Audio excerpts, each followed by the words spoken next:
So we could do LUV here instead of keep changing it.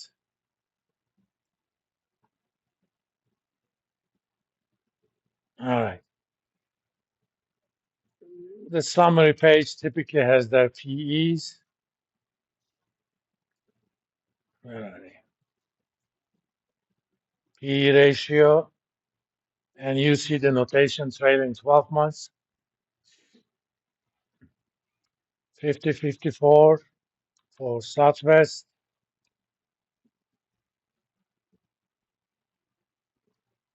and let's see what that number is for Delta, 891.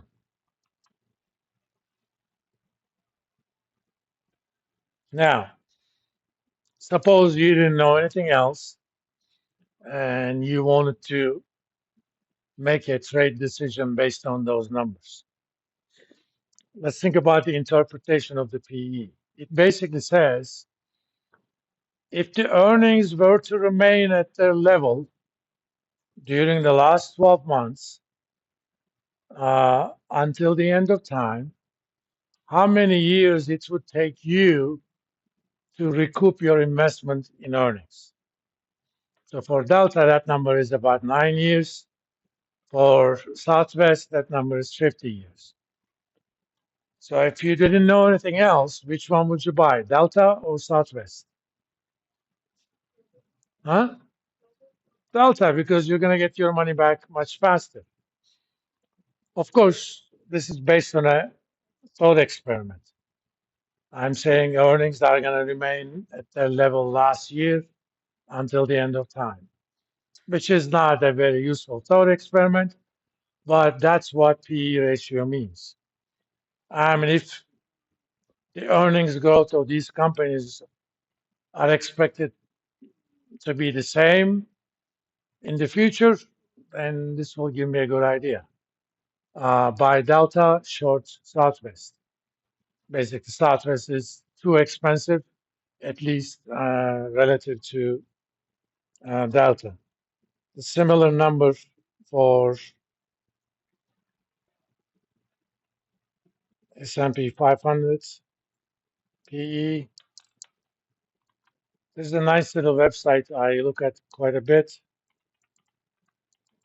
It's called maltpl.com. That number is about 29.7 now.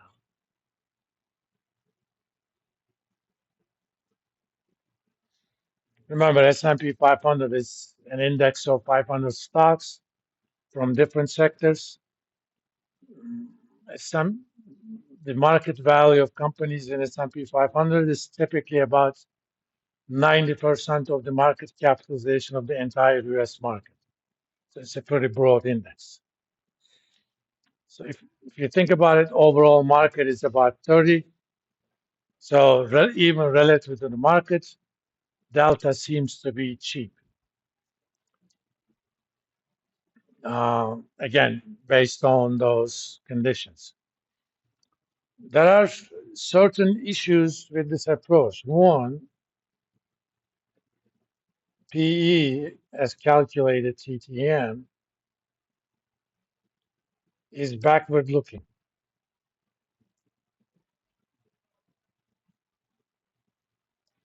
You know, the business of investment is not like friendships.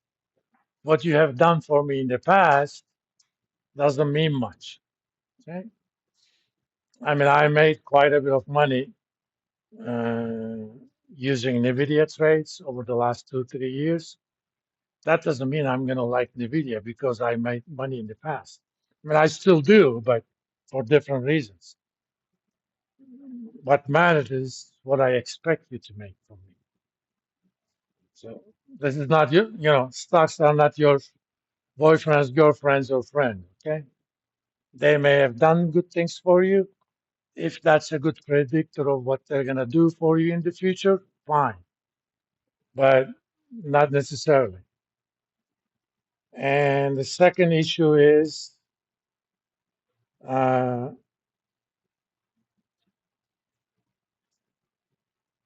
future growth. is not accounted for.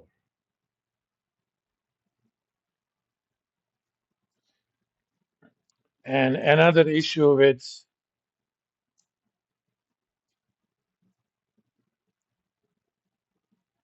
TTM numbers is that they are based on just 1 year.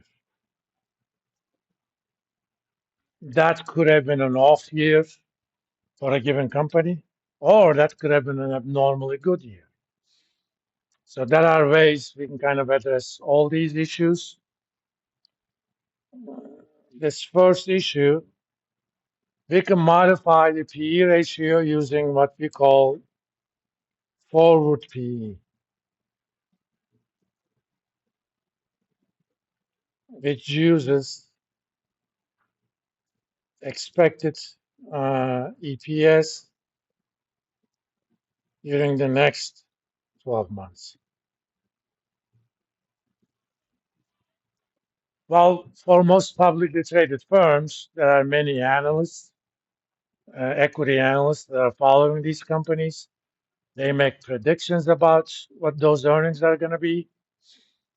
And typically, if you look at the average of those, example, let's look at Delta. Of course, I'm going to check the, yay, almost winning, play by play. No timeout.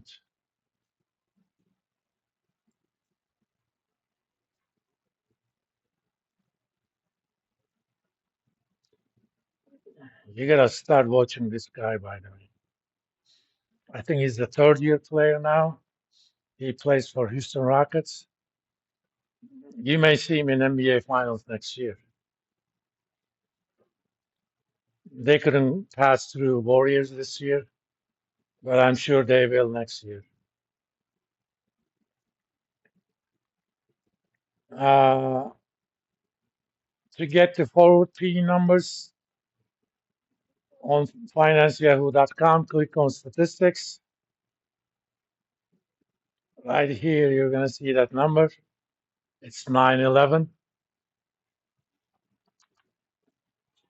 So for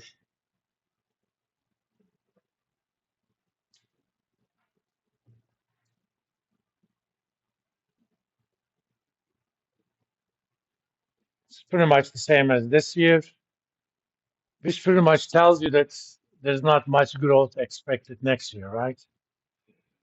And let's look at the same thing for Southwest.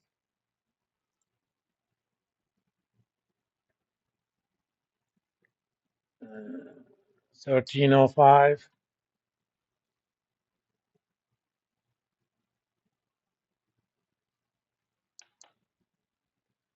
It immediately tells you that probably there was something special going on for Southwest last year, or next year is going to be abnormally good. My bet is on the first. Like if we looked at financial statements, let's see.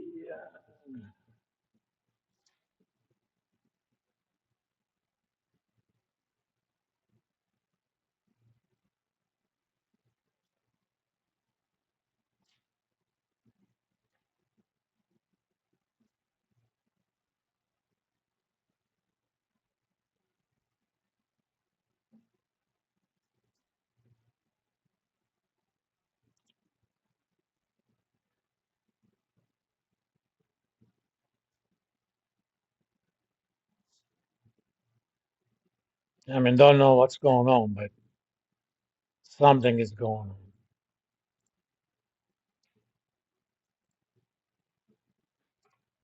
So that decision between Delta versus Southwest is not that clear anymore. And the second issue is growth differentials.